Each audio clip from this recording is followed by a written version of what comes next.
नारायण सिंह उपरेलिया, अतिथि विद्वान संस्कृत, बीए प्रथम वर्ष, प्रश्न पत्र द्वितीय। पेपर का शीर्षक है आर्ष काव्य एवं लौकिक काव्य। इकाई 1, वाल्मीकि रामायण का सामान्य परिचय। आज का विषय रहेगा रामायण के सामान्य परिचय के संबंध में आपके सामने अपनी बात प्रारंभ कर रहा हूँ। संस्कृत साहित्य की 2 धाराएं प्रवाहित होती हैं, जिसमें वैदिक साहित्य एवं लौकिक साहित्य। वैदिक साहित्य के अंतर्गत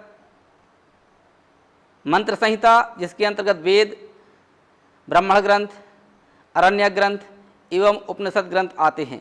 इसके पश्चात लौकिक साहित्य के अंतर्गत रामायण, महाभारत एवं उसके पश्चात का जो भी साहित्य उपलब्ध होता है वह लौकिक साहित्य की श्रेणी में आता है। चूँकि रामायण एवं महाभारत को आर्ष काव्य की श्रेणी में रखा गया है। आर्ष काव्य अर्थात जो ऋषि मुनियों के द्वारा रचित काव्य हैं उन्हें आर्ष काव्य की श्रेणी में रखा गया है। एवं रामायण सबसे प्राचीन लौकिक काव्य की श्रेणी में सबसे प्रथम एवं आदि काव्य की श्रेणी में गिना जाने वाला महाकाव्य है। और इनके प्रणेता महर्षि वाल्मीकि, इन्हें भी आदि कवि की उपमा दी गई है। आदि कवि वाल्मीकि ने रामायण की रचना की। रामायण की विषय वस्तु उत्पत्ति के संबंध में हम बात करेंगे कि किस प्रकार से रामायण की उत्पत्ति हुई। आदि कवि वाल्मीकि जब तमसा नदी के तट पर पहुँचे, वहाँ पर 2 क्रौंच युगल को उन्होंने देखा, जिसमें से एक घायल अवस्था में थे एवं एक करुण क्रंदन करते हुए विलाप कर रहे थे। और उसी अवस्था को देख करके महर्षि वाल्मीकि के कंठ से एक धारा प्रवाहित हुई। मां निषाद प्रतिष्ठाम त्वाम गमा शाश्वती समा यत क्रौंच मुथनाद एकम बधिकाम मोहितम। अर्थात हे निषाद अर्थात बहेलिए, आपकी प्रतिष्ठा लंबे दीर्घ काल तक के लिए धूमिल होती है, क्योंकि आपने क्रौंच युगल में से एक का वध कर दिया एवं एक करुण क्रंदन करते हुए विलाप कर रहा है। इस करुण रस की धारा का बीज महाकवि वाल्मीकि के हृदय से स्फुटित हुआ एवं वही धारा प्रवाहित होते हुए एक रामायण रूपी गंगा के रूप में संपूर्ण तीनों लोगों को पवित्र करने के लिए या तारने के लिए आज प्रवाहित हो रही है। इस प्रकार से रामायण की उत्पत्ति का सबसे मूल जो बीज है यहाँ से प्रारंभ होता है। और रामायण की विषय वस्तु की बात हम करेंगे तो इसके अंतर्गत राम के जीवन का चरित्र, राम जन्म से लेकर के वनवास, लंका का युद्ध या पुनः राज अभिषेक तक का संपूर्ण वृतांत एवं भारतवर्ष का संपूर्ण चित्रण रामायण में आदि कवि वाल्मीकि ने किए हैं। रामायण में 7 कांड हैं, जिसमें बालकांड, अयोध्या कांड, अरण्यक कांड, किष्किंधा कांड, सुंदर कांड, युद्ध कांड, उत्तर कांड एवं रामायण में श्लोक संख्या 24,000 बतलाई गई है। इस आधार पर भी माना जाता है कि गायत्री मंत्र में जिस प्रकार की 24 अक्षर हैं और यह विद्वान मानते हैं कि आदि कवि वाल्मीकि ने भी गायत्री मंत्र के प्रथम अक्षर से प्रारंभ करके प्रत्येक सर्ग माने 1000 श्लोकों में 24,000 श्लोक जो सृजित किए हैं, उसमें गायत्री मंत्र के अक्षरों के अनुसार ही फल की प्राप्ति होती है। अगर हम गायत्री मंत्र का पाठ कर लें या रामायण का पाठ कर लें तो बराबर ही पुण्य की प्राप्ति होती है। इस प्रकार हम आगे बढ़ते हैं कि रामायण की रचना काल के संबंध में बतलाया गया है कि प्रोफेसर ब्रेवर ग्रीस टॉमर ने रामायण को महाभारत के उपरांत या पश्चात की रचना बतलाया है। श्रीमान कीथ ने 14वीं शताब्दी के ईसा पूर्व के लगभग रामायण की रचना को बतलाए हैं। जैकोबी ने ईसा पूर्व के 16वीं शताब्दी का वर्णन बतलाया है। इस प्रकार विभिन्न विद्वानों ने पृथक पृथक मत प्रकट करते हुए आज तक किसी ने यह निश्चित रूप से यह नहीं बतला पाए कि वास्तव में रामायण का काल किस समय का रहा होगा। अर्वाचीन अर्थात बहुत प्राचीन काल का यह महाकाव्य आदि काव्य के रूप में प्रख्यात भारतवर्ष का सबसे लोकप्रिय एवं धार्मिक ग्रंथ के रूप में भी स्थापित है। आदि कवि वाल्मीकि ने इस ग्रंथ में जो वर्णन किए हैं उसके अंतर्गत विभिन्न आख्यानों का भी यहाँ पर वर्णन मिलता है। जिस प्रकार की ऋष्यशृंग आख्यान बालकांड के 10 से 15वें सर्ग में ऋष्यशृंग नामक ऋषि का वर्णन आता है और यह ऋष्यशृंग आख्यान के रूप में प्रसिद्ध है। आगे गंगा अवतार आख्यान, अगला आख्यान गंगा अवतार आख्यान, जो कि बालकांड के 35 से लेकर के 44वें श्लोक तक इसका वर्णन आदि कवि वाल्मीकि ने किए हैं। उसी प्रकार अहिल्या उद्धार आख्यान का भी वर्णन 49वें सर्ग में वर्णन मिलता है बालकांड के। सुनह से हरिश्चंद्र उपाख्यान बालकांड के 62वें सर्ग में मिलता है। इस प्रकार से विविध प्रकार के आख्यानों का वर्णन भी रामायण में, जो पुराणों में वर्णित होते हैं या वैदिक काल में जिनका वर्णन मिलता है, उसका आख्यान उपाख्यान रामायण में आदि कवि वाल्मीकि ने किए हैं। रामायण में वर्णित सामाजिक स्थिति का वर्णन अगर हम करेंगे तो रामायण काल में समाज की बहुत ही अच्छी सामाजिक स्थिति बतलाई गई है। उस समय पर रामायण काल पर राजा की स्थिति या वर्ण व्यवस्था बहुत ही सुचारू ढंग से हमारे धर्म ग्रंथों के अनुरूप संचालित हो रही थी, जिसमें वर्ण व्यवस्था के अंतर्गत 4 वर्ण हमारे भारतवर्ष में बतलाए गए हैं, जिसमें ब्राह्मण, क्षत्रिय, वैश्य एवं शूद्र। प्रत्येक वर्ण के अपने अपने कर्तव्य निर्धारित शास्त्रों में किए गए हैं कि ब्राह्मण को ब्रह्मचर्य का पालन करते हुए धर्म की रक्षा करना है एवं वेद विज्ञान का अध्ययन अध्यापन करके राष्ट्र के लिए कल्याण की कामना करने का कर्तव्य ब्राह्मण वर्ण को दिया गया था और वह उस समय पर बहुत ही सुचारू अच्छे ढंग से संचालित होने का वर्णन आदि कवि वाल्मीकि ने किए हैं। इसी प्रकार आश्रम व्यवस्था, 4 आश्रमों का भी भारतीय संस्कृति में सामाजिक स्थिति के लिए बहुत ही महत्वपूर्ण व्यवस्था मानी जाती है, जिसके अंतर्गत ब्रह्मचर्य आश्रम, गृहस्थ आश्रम, वानप्रस्थ आश्रम एवं संन्यास आश्रम। जिस प्रकार कहा गया है कि ब्रह्मचर्य आश्रम अर्थात राम के जीवन का भी हम अगर बात करेंगे तो राम एवं लक्ष्मण सभी 4 भाई महर्षि विश्वामित्र के आश्रम पर आते हैं एवं विद्या का अध्ययन अध्यापन का कार्य करते हैं। गुरुकुल परंपरा या आश्रम व्यवस्था जो थी रामायण काल में बहुत ही सुचारू एवं व्यवस्थित ढंग से संचालित की जा रही थी, जिसका वर्णन आदि कवि वाल्मीकि ने रामायण नामक ग्रंथ में किए हैं। उसी प्रकार गृहस्थ आश्रम का वर्णन भी रामायण काल में संचालित रहा है। राम के राज्य में या अन्य अवसर पर जो गृहस्थ जीवन था बहुत ही अच्छा माना जाता है। इसी गृहस्थ आश्रम के अधीन 3 आश्रम निर्धारित माने जाते हैं, आश्रित रहते हैं। मतलब गृहस्थ आश्रम वाला व्यक्ति जो है ब्रह्मचारी को भी एवं वानप्रस्थी को भी या सन्यास को भी सहयोग करेगा एवं तीनों आश्रम इसी आश्रम के अधीन माने जाते हैं। अतः गृहस्थ आश्रम सर्वोत्कृष्ट आश्रम माना जाता है और वानप्रस्थ आश्रम, वानप्रस्थ अर्थात ग्रह को त्याग करके वानप्रस्थी वन की ओर चले जाते थे, वह आश्रम निश्चित रूप से तीसरा आश्रम माना जाता है। और बाद में चौथा आश्रम संन्यास आश्रम जो रामायण में इसका भी वर्णन अच्छे से मिलता है। उसी प्रकार आश्रम व्यवस्था के पश्चात में पुरुषार्थ चतुष्टय, चूंकि भारतीय संस्कृति का मूल मंत्र पुरुषार्थ चतुष्टय है अर्थात पुरुषार्थ की प्राप्ति है, धर्म अर्थ काम मोक्ष। जैसे कि पहले ही मैंने बतला चुका हूं कि 4 आश्रम में ब्रह्मचर्य, गृहस्थ, वानप्रस्थ एवं संन्यास, उसी प्रकार धर्म अर्थ काम मोक्ष 4 पुरुषार्थ मनुष्य जीवन के मूल मंत्र माने जाते हैं।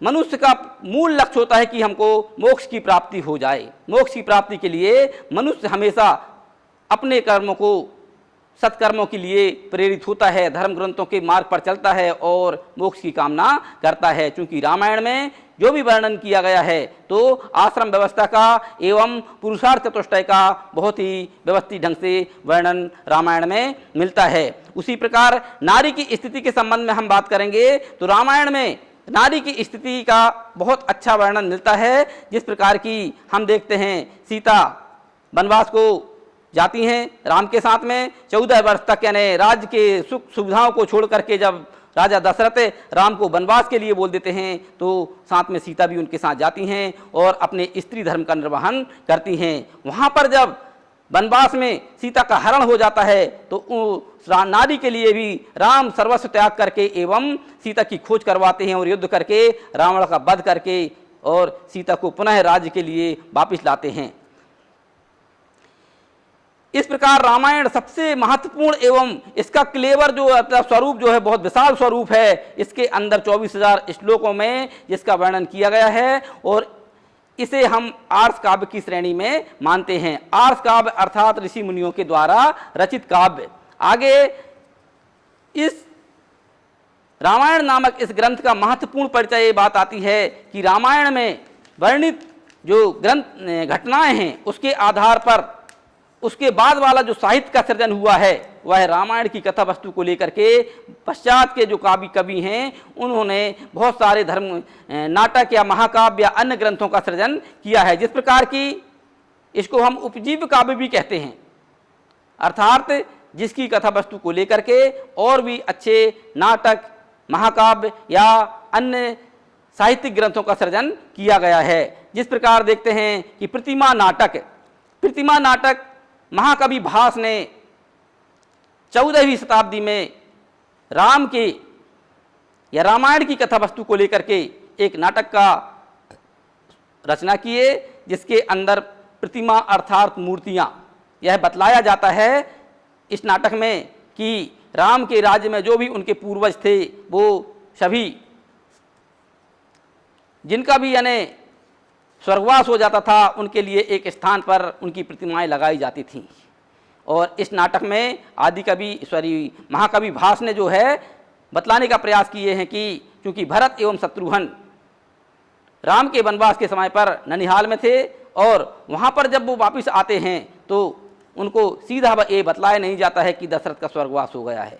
वह प्रतिमाओं के माध्यम से, चूँकि जो भी उनके पूर्वज और भी रघुवंशी राजा थे उनकी प्रतिमाएं जहां लगी थीं वहां पर राजा दशरथ की प्रतिमा भी लगा दी गई एवं वहां भरत एवं शत्रुघ्न को लाया गया। और जैसे ही भरत ने दशरथ जी की मूर्ति को देखा तो वह मूर्छित हो गए और उनको यह ज्ञान हुआ कि पिताजी का देह अवसान हो गया है। इस कथा वस्तु को बहुत सुचारू व्यवस्थित ढंग से महाकवि भास ने अपने नाटकों में रचना किए हैं।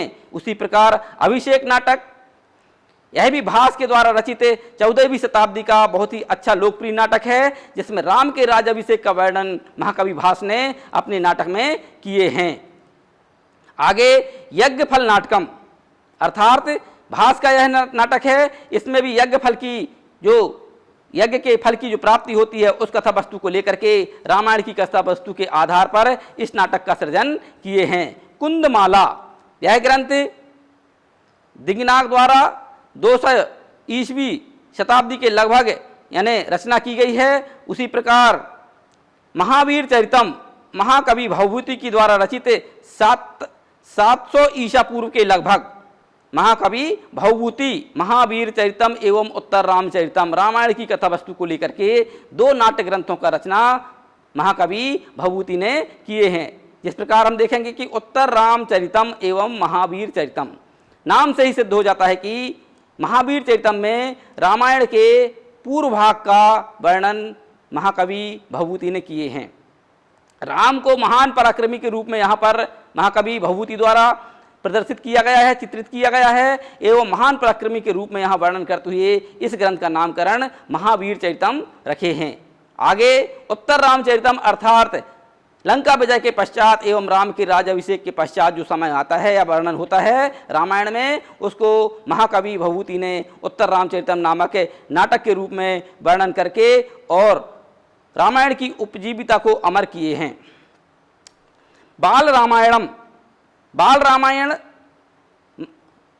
आचार्य राजशेखर द्वारा रचित यह बहुत ही उत्कृष्ट कोटि का नाटक ग्रंथ है बाल रामायणम, जिसका 900 ईसा पूर्व के लगभग इसका सृजन या रचना महर्षि आचार्य राजशेखर द्वारा रचित किया गया है। हनुमान नाटक महाकवि हनुमान द्वारा 1000 ईसा पूर्व में इसकी रचना की गई है एवं प्रसन्न राघवम जयदेव आचार्य जयदेव 1250 के लगभग इसका समय माना जाता है एवं प्रसन्न राघव नामक नाटक का रचना जयदेव नामक कवि ने किए हैं। इसी प्रकार हम अगर देखेंगे महाकवि कालिदास ने रघुवंश रघुवंश नामक नाटक का रचना करके, महाकाव्य का रचना करके एवं राम के ही नहीं उसके अलावा राम के आगे या पूर्व के या पश्चात के बहुत सारे राजाओं का वर्णन करते हुए रघुवंश नामक महाकाव्य की सृजन महाकवि कालिदास ने किए हैं, जिसके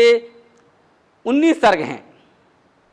19 सर्गों में महाकवि कालिदास ने रघुवंश नामक महाकाव्य की रचना किए, जिसमें 31 रघुवंशी राजाओं का वर्णन किया गया है। राजा दिलीप से लेकर के अग्निवर्ण तक के रघुवंशी राजाओं का वर्णन महाकवि कालिदास ने किए हैं, परंतु मूल कथानक इसका भी महाकवि कालिदास ने रामायण से ही लिए हैं।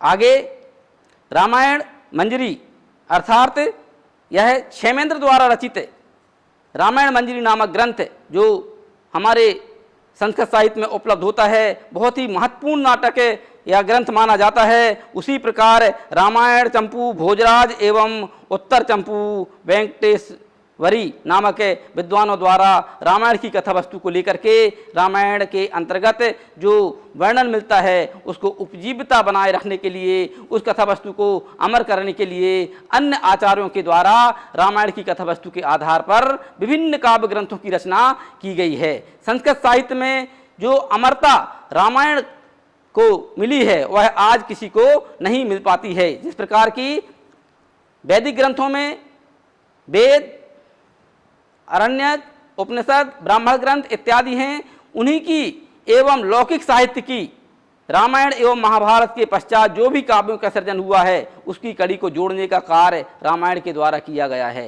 यह ऋषियों के द्वारा रचित है एवं इसके अंदर जो भी श्लोक या मंत्र आते हैं वो सभी के सभी यानी सिद्ध मंत्र हैं।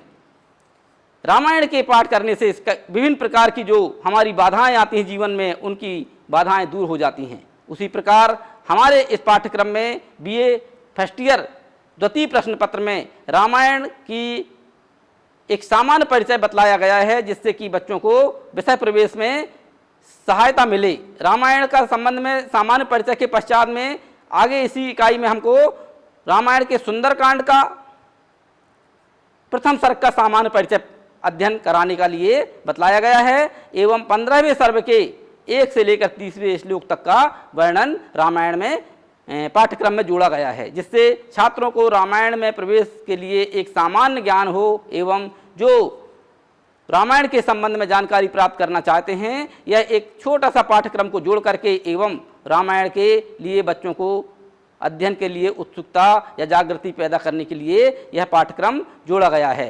क्योंकि रामायण का सुंदरकांड सबसे लोकप्रिय माना जाता है सुंदरकांड।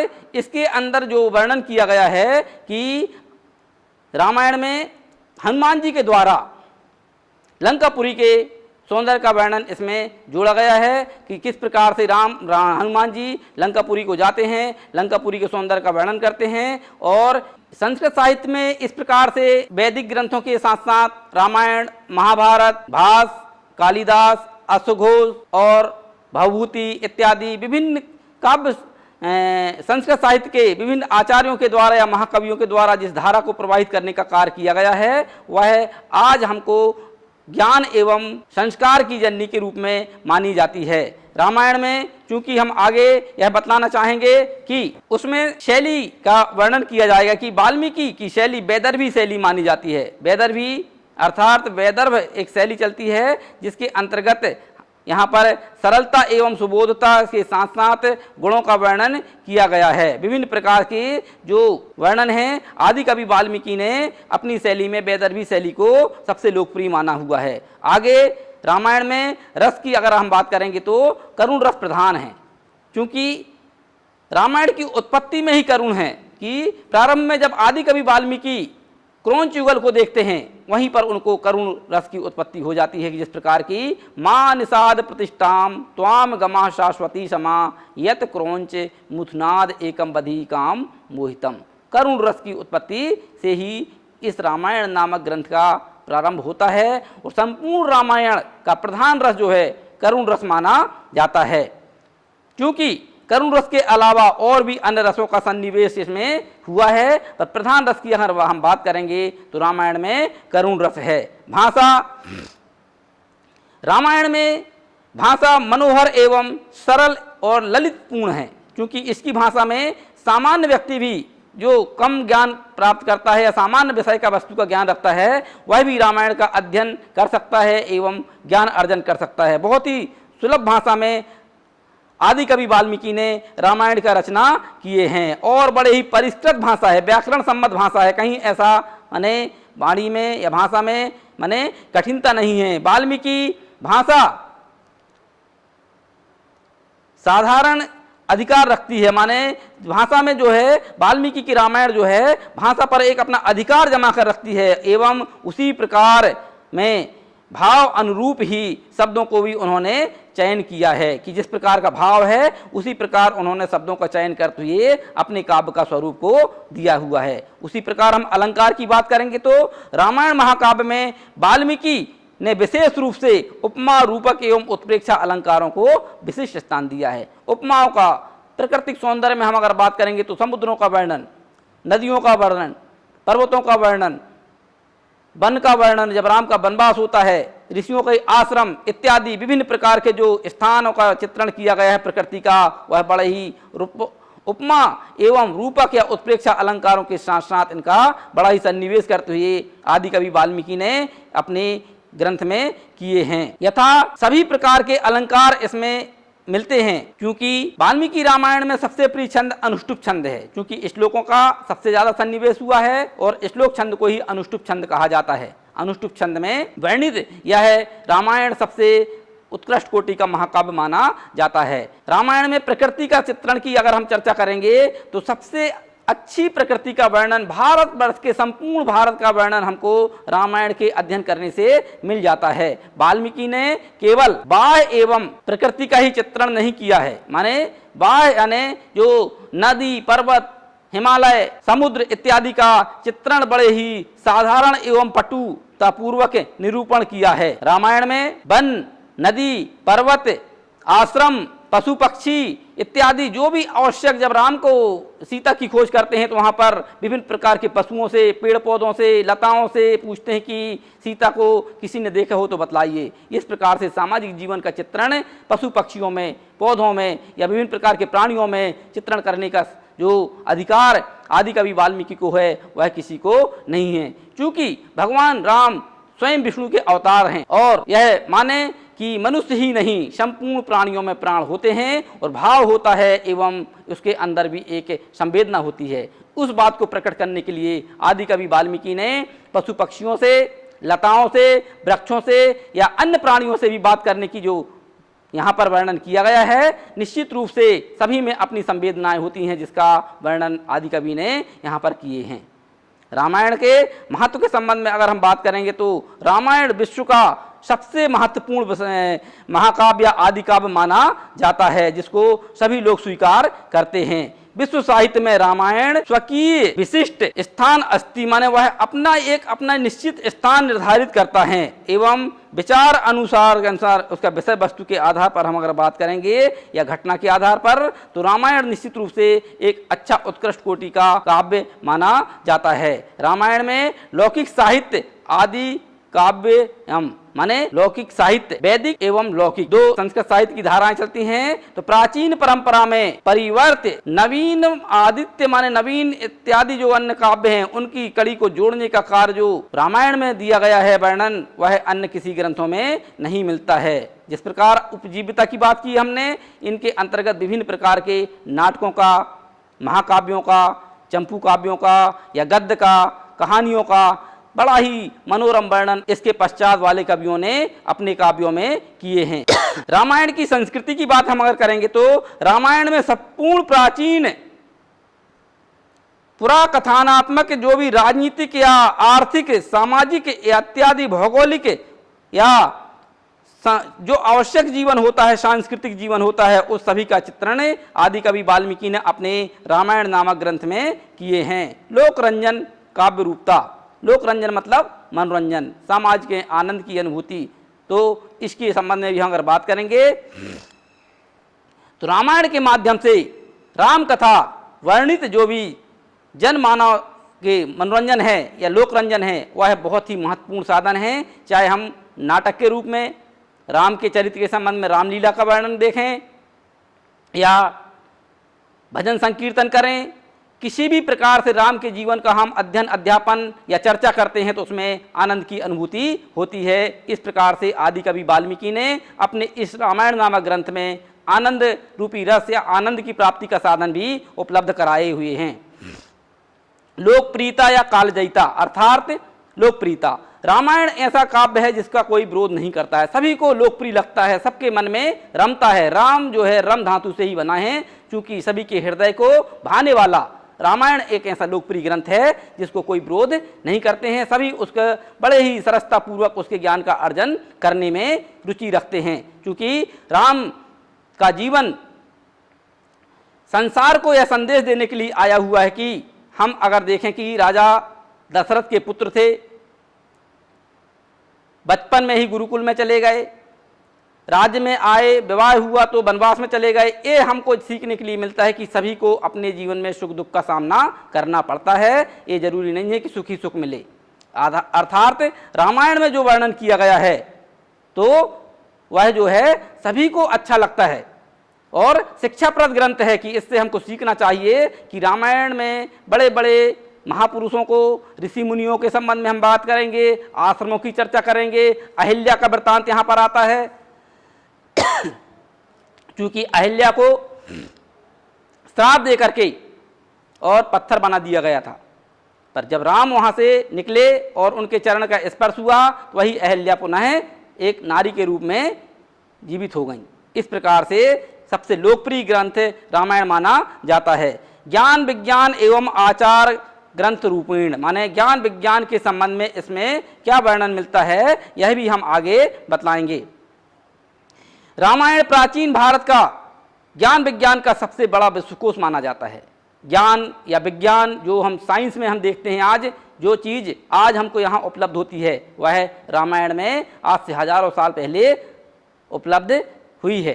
जिस प्रकार हम देखेंगे पुष्पक विमान का वर्णन रामायण में मिलता है। आज हम अगर देखेंगे विज्ञान ने जो भी विमान या हवाई जहाज का निर्माण किया है वह कार्य रामायण के काल में हो चुका था। उसी प्रकार राम सेतु की बात आती है, समुद्र के अथाह समुद्र में पुल का निर्माण करके और लंका तक पुल का निर्माण हुआ है, वर्णन रामायण में मिलता है। क्योंकि जो विज्ञान आज हमको विभिन्न प्रकार के पुलों का या मार्गों का निर्माण के लिए अध्ययन का विषय बना हुआ है वह कार्य रामायण काल में प्राचीन काल में ही हो चुका था। अर्थात रामायण में जो है सबसे बड़ा ज्ञान एवं विज्ञान का केंद्र माना जाता था। जीवन दर्शन, लोक शिक्षण आदि दृष्ट माने जो उसके संबंध में बात करेंगे, जीवन दर्शन या लोक शिक्षण के लिए भी यह महत्वपूर्ण ग्रंथ माना जाता है। नैतिक शिक्षा, तो नैतिक शिक्षा भी रामायण में बहुत ही अच्छे से चित्रित की गई है कि हमारी नैतिक जिम्मेदारी क्या है। मनुष्य अगर हमारी अपनी अपनी नैतिक जिम्मेदारी या नैतिक शिक्षा में शिक्षित हो जाए तो निश्चित रूप से अपने व्यक्तित्व का विकास या राष्ट्र का विकास संभव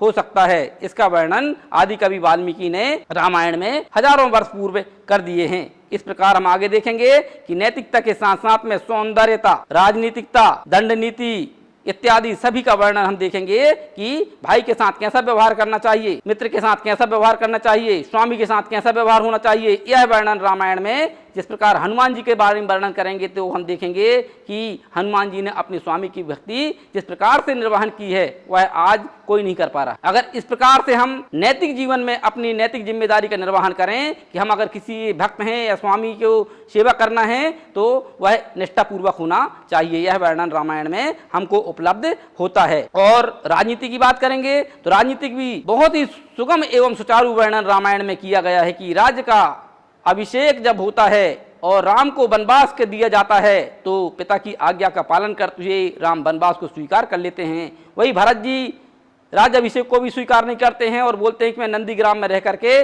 और राम की चरण पादिकाओं का सेवा करते हुए राज्य को संचालित करूंगा। क्योंकि आज अगर ऐसी बात आती है तो व्यक्ति अवसर का फायदा लेता है कि कोई राजा अगर अपनी कुर्सी छोड़े और दूसरा व्यक्ति तुरंत जाकर बैठ जाता है, परंतु रामायण में ऐसा संदेश कहीं नहीं है। जब लंका विजय होती है तो वहां पर भी रावण का वध होने के पश्चात में राम अगर चाहें तो अपने किसी परिवार के व्यक्ति को वहां पर राज्याभिषेक करा सकते थे, पर राजनीतिक जो सिद्धांत था कि उसी कुल का या परिवार का व्यक्ति को पुनः राज सत्ता का संभालना है, तो वहां पर विभीषण नामक राम के छोटे भाई को उन्होंने अपना राज्याभिषेक करवाया। और राजनीतिक जीवन के संबंध में भी यहाँ पर हमको शिक्षा ग्रहण करना चाहिए कि हमारे राजनीतिक जीवन में इस प्रकार से रामायण के जीवन को, रामायण की जो वर्णन है उसको राजनीतिक जीवन में अवतरित किया गया है, तो राजनीतिक अपराधीकरण निश्चित रूप से कम होंगी। दंड नीति, दंड की अगर यहाँ व्याख्या की जाए तो अगर रावण ने सीता का हरण किया तो निश्चित रूप से वहां पर उन्होंने उसका वध किए, अर्थात दंड, या और भी अन्य राज्य में जो जैसा दंड करते थे, अपराध करते थे, उसको तत्काल उसी के अनुसार अपराध राजा के द्वारा दिया जाता, दंड दिया जाता था। भेदभाव, भाई हो या शत्रु पक्ष का व्यक्ति हो, सभी के साथ में समान व्यवहार करते हुए और दंड का प्रावधान जो शास्त्रों में वर्णित था उसके अनुसार उनको दंडित किए जाने का कार्य रामायण में किया जाता था। इस आधार पर हम अगर देखेंगे तो संसार का, विश्व का सबसे लोकप्रिय एवं धार्मिक, राजनीतिक, सामाजिक सभी क्षेत्रों में या प्राकृतिक सौंदर्य, रस, छंद, अलंकार, सारे चीज़ों का वर्णन आदि कवि वाल्मीकि ने आदि काव्य रामायण में किए हैं। यह सबसे लोकप्रिय ग्रंथ है और इस ग्रंथ के अध्ययन अध्यापन करने से समाज को, देश को एक निश्चित रूप से विकास या अपने व्यक्तित्व के विकास के लिए एक मार्ग प्रशस्त होता है। रामायण आज ही नहीं या रामायण काल में ही नहीं, हर समय पर एक अपना नवीनता लिए हुए है। जहाँ भी हम बैठते हैं और राम कहानी चालू होती हैं तो निश्चित रूप से उसमें एक रस की अनुभूति होती है और सुनने के लिए व्यक्ति ललायित हो जाता है। ऐसा नहीं है कि कहानी को सुन लिए और अपन 2 बार सुनने के लिए इच्छा या रुचि नहीं रखते हैं, परंतु रामायण की कहानी को जहाँ भी अगर राम कथा या राम भक्ति या गीत, संगीत, नाटक या जो भी अन्य प्रसारण होता है उसको देखने के लिए हर व्यक्ति ललायित रहता है, अर्थात उसमें हमेशा नवीनता बनी रहती है। आज हम या उच्च शिक्षा विभाग ने रामायण को अपने पाठ्यक्रम में समाहित करके आने वाला जो हमारा छात्र जीवन है या छात्र समाज है वह इससे शिक्षा प्राप्त करके निश्चित रूप से अपने व्यक्तित्व में विकास करेंगे। इस उद्देश्य से रामायण का सामान्य परिचय एवं सुंदरकांड का थोड़ा थोड़ा अंश हमारे इस पाठ्यक्रम में जोड़ दिया गया है। सुंदरकांड का प्रथम सर्ग का सामान्य परिचय एवं 15वें सर्ग के प्रथम 30 श्लोकों की व्याख्या हमारे इस बीए द्वितीय वर्ष के द्वितीय पेपर में जोड़ी गई। इस प्रकार आगे रामायण के संबंध में, रामायण जो है वैदिक काल का से लेकर के बीच में जो कड़ी जोड़ने का कार्य करते हैं लौकिक साहित्य एवं वैदिक साहित्य का, वह कड़ी रामायण में जोड़ने का देखने को मिलता है। रामायण के बाद में महाभारत भी एक आर्ष काव्य की श्रेणी में आते हैं, जिसका आगे इसी पाठ्यक्रम में जोड़ा गया है, क्योंकि रामायण एवं महाभारत दोनों आर्ष काव्य की श्रेणी में गिने जाते हैं। जो ऋषि मुनियों के द्वारा रचित काव्य हैं वह आर्ष काव्य कहलाते हैं। महर्षि वाल्मीकि एवं महर्षि वेद व्यास ने इन दोनों ग्रंथों की रचना किए हैं।